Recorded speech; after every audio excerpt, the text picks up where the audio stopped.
Hi friends, it's Gwen. Welcome back to my channel. Today I want to share another author taste test with you. I'm going to be trying Kit Frick. The whole story behind it happened like a little while ago, but when I did my most anticipated books of 2020, I picked a book called I Killed Zoe Spanos by Kit Frick. And usually the books on my most anticipated releases of the year list are authors that I've read from before or I know really well because of BookTube or other readers, but this author I've never heard of, and for some reason the synopsis sounded so good and the cover was so stunning that I wanted to add it to my list. So I decided to check out like if the author had a website and try to find out more about their work, if this was a debut, what was going on. So I found the author's website and I found out that the author also did poetry or does poetry. So she had these two chapbooks available. This one is the first one, Echo Echo Light, and I love this stamp on the front, and they also have it in like with a black cover and silver stamp, I think. But yeah, so I loved this. I love the little design. It's so cute. She signed it for me, which I really appreciate. And also Kill Your Darlings Clementine, which has a little cover on it, but it looks like this.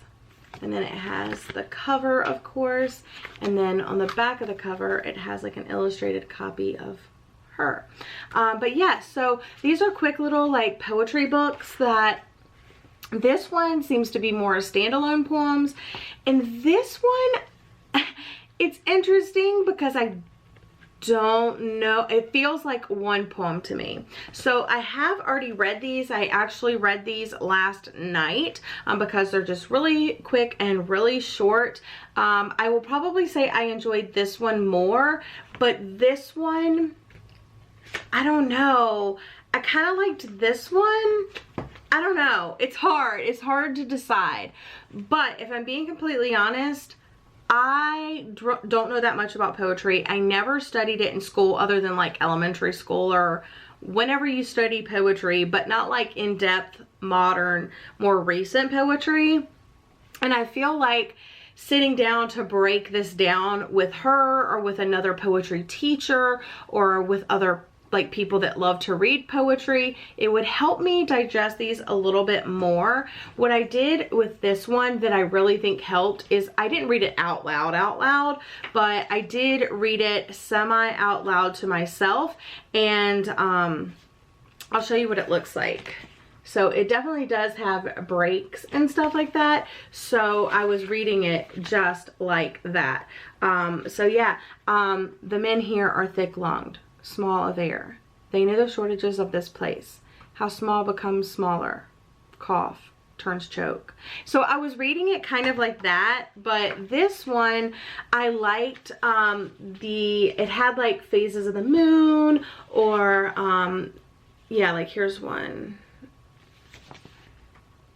New moon, dark moon, what is it? New moon, black moon, dark moon.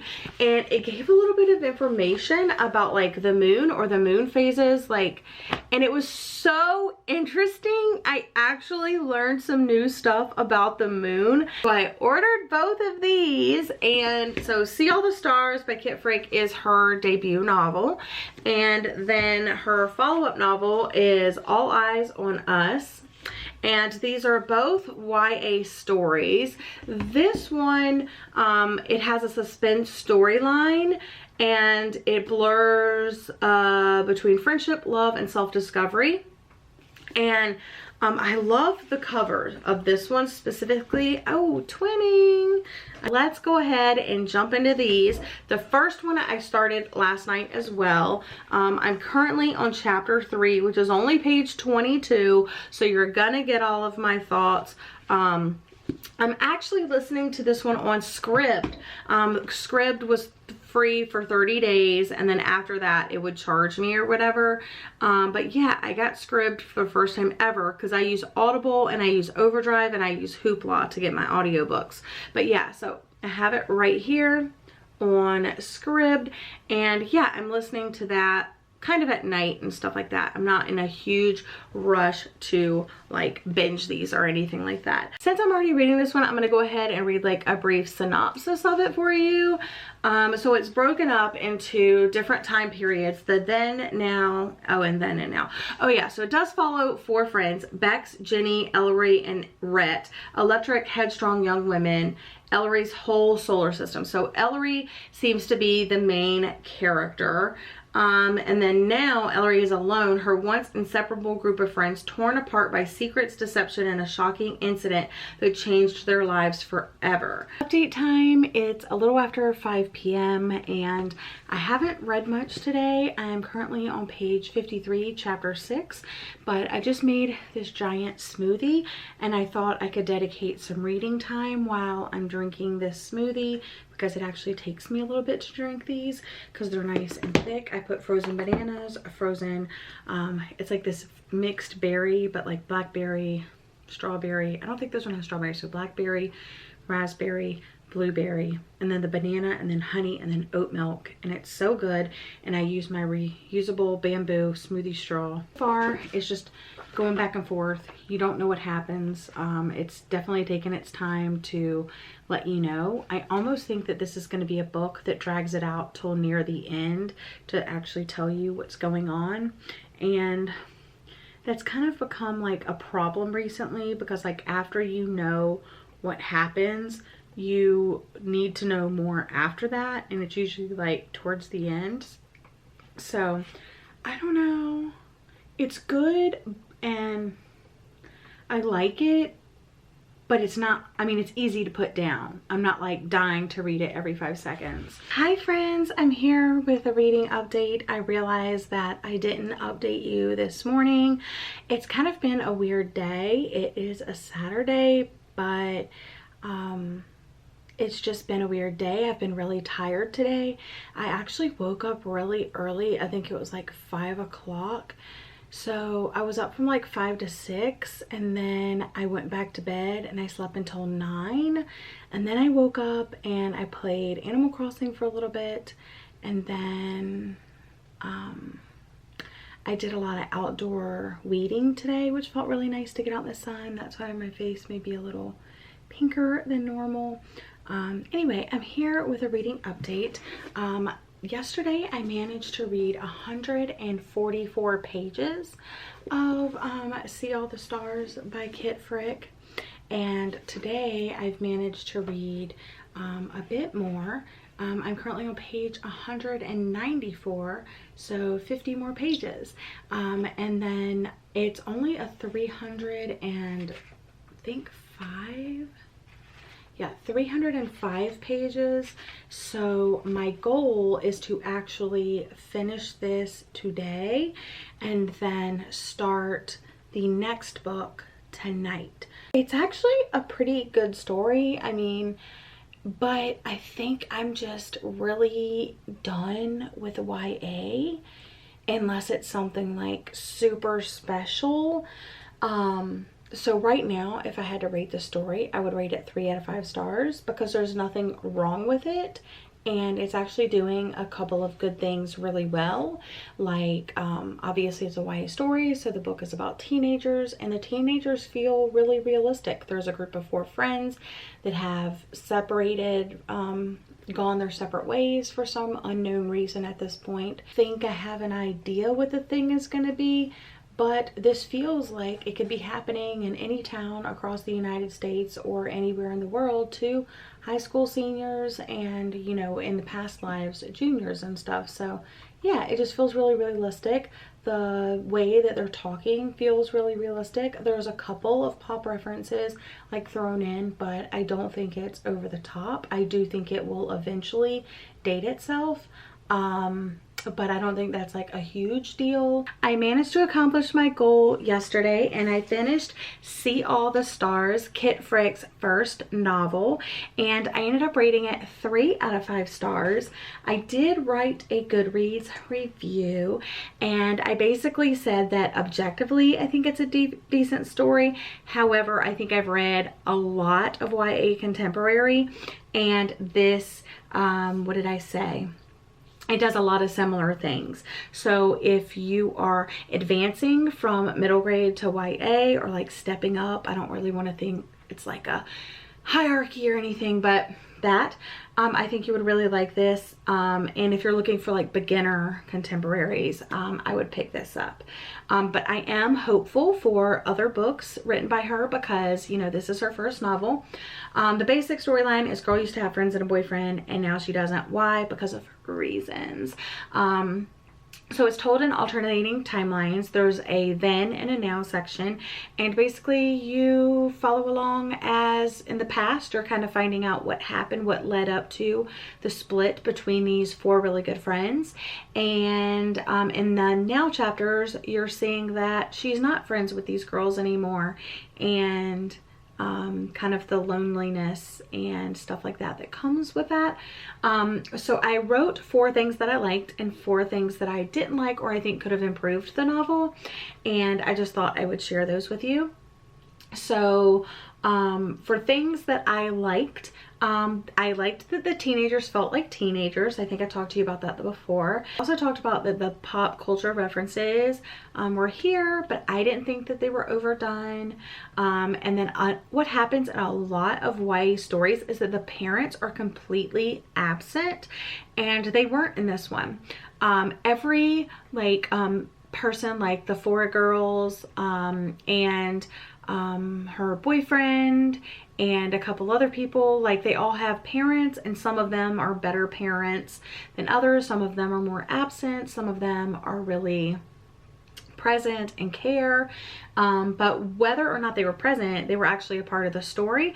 And then the surprise ending. So I'm reading along like thinking like, yeah, it's a 3 stars, but that ending though, it did shock me a little bit. I know a major part of the story is that these 4 girls are no longer friends, but from the flashbacks, they never seemed like really good friends anyway.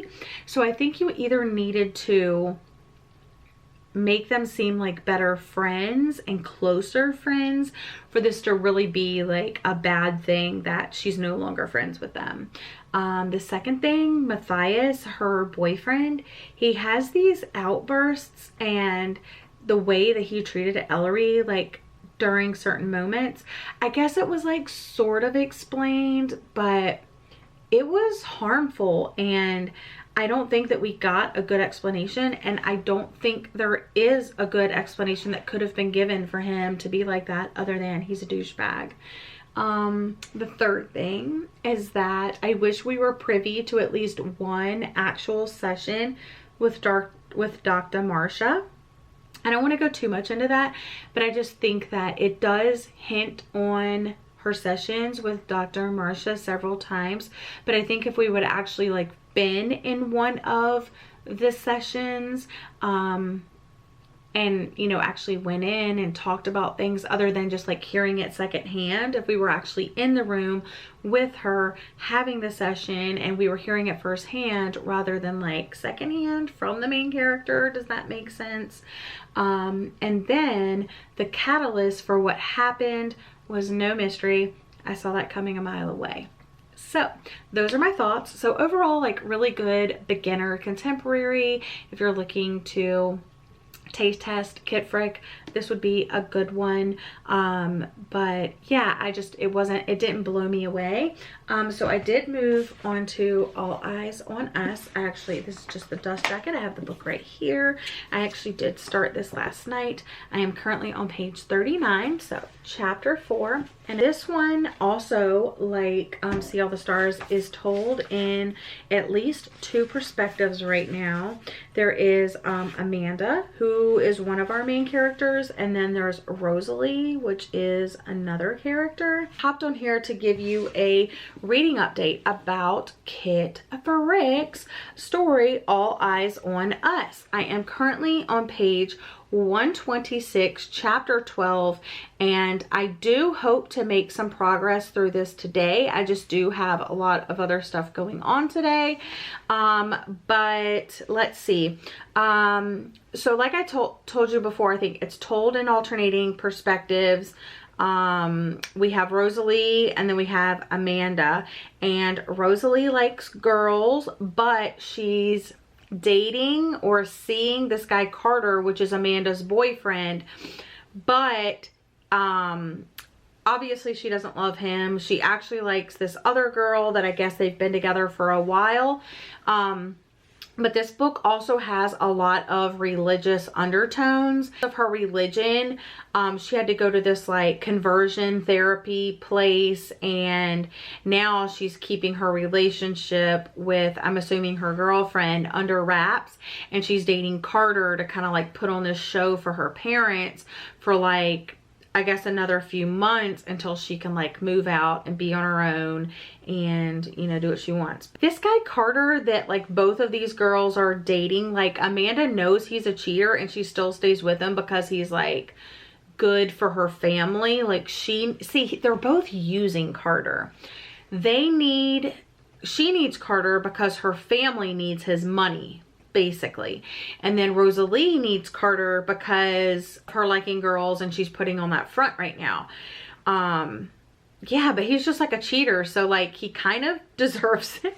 I don't know, is that wrong to say? Her mom kind of puts on this show like everything's fine, they have all this money, but they really don't. And she kind of, it's almost like they're going into debt to like keep up with the Joneses. And then Rosalie's parents are obviously very, very faithful, very religious and all of that. But Amanda's mom is like pissing me off because she was talking to her mom about Carter being a cheater. Because Carter's out with that skank in Culver Thrift again. And then I meant Carter's, and then she goes language, and she says Carter's out with that boyfriend theft from a socio-economical disturbed suburb.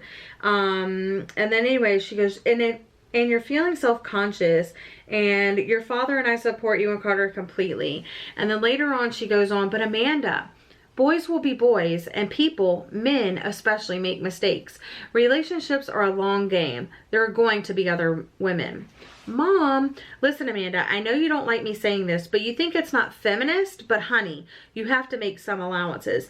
Do you think I haven't done the same with your father, that Crystal hasn't with Winston? You can't hold it too tight, Amanda. A tight leash snaps. You have to play strategically. Let Carter get those other girls out of his system. They can't compete with you, honey. Not in the end. And I'm just pissed that that's an actual mother's advice to her child. Thank goodness it's fictional in this case, but I know there are parents out there that really feel that way. Hello friends, I am here with my final update. I finished reading All Eyes on Us by Kit Frick, and I'm rating this story 3 out of 5 stars as well. But I will say that I did enjoy this one slightly more than See All the Stars by Kit Frick. So basically everything I've read, I've been rating middle of the road, 3 stars, but that's not a bad rating. And her poetry obviously is very different than her YA novels. This is her sophomore novel, and I have seen improvements from her debut. I have high hopes in the future that her writing will continue to improve and improve. I've noticed a couple of similarities. The first one being that she likes to have you believe something, and then it pretty much is that, but there's also another element woven into the story that makes it a little bit more shocking. Maybe not, but again, I think these are great books for if you're looking to get into contemporary with a slight mysterious element woven in. I definitely think this one is more mysterious, thrilling than the other. This one, we're following 2 girls. We're following Amanda and Rosalie, and they're both dating the same guy, and he doesn't know that they know. But Amanda and Carter have been together for a really long time. Their families have been longtime friends. They're parents have basically said, like, you guys are going to end up married. It's better for everybody all around. You're the perfect couple. We support everything you say and do. And they're this like all-American couple, you know? Rosalie, who is from Culver Ridge, which is not really, you know, it's kind of like the outskirts, and she is a lesbian. So why she's dating Carter definitely dives more into her like side of things, and that is that her parents are very religious and very they belong to this Fellowship of Christ, which I want to talk a little bit about. I appreciate this note in the back. She basically says that the Fellowship of Christ is a fictional denomination, but its beliefs are representations of those held by real congregations with fundamentalist interpretations of Christian scripture. And she cites a huge amount of sources where she got this information and stuff like that. So they talk about conversion therapy and just everything. It's crazy to read about. So definitely trigger warnings for conversion therapy, you know, religion related to sexuality and all of that, because it is very hard to read. Then she includes all of the, or not all, but a long list of LGBTQ plus crisis lines, and the Trevor Lifeline, the Trevor text number. She has like the number, like the words, the numbers, their availability, and just everything.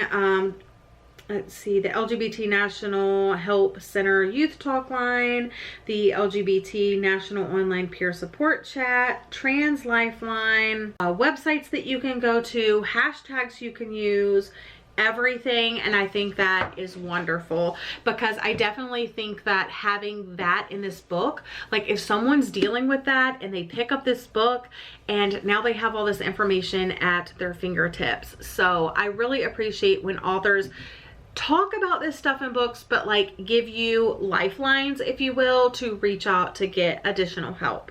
Two girls are dating Carter for different reasons. Amanda's not really sure. She's just always assumed that this is the guy she's going to spend the rest of her life with. And Rosalie is basically using Carter to cover up the fact that she's a lesbian with her parents and the church and all of this. And her plan is when she turns 18, she's going to break away from the church, move away from her family, and to be with her girlfriend. And at first, it just said she liked girls, so I wasn't sure. But later on, towards the end, it definitely did say on page lesbian on more than one occasion. So I feel confident saying that. I wanted to just kind of break down a couple of content trigger warnings. I know I did mention that the religion thing, let me see if I can find it.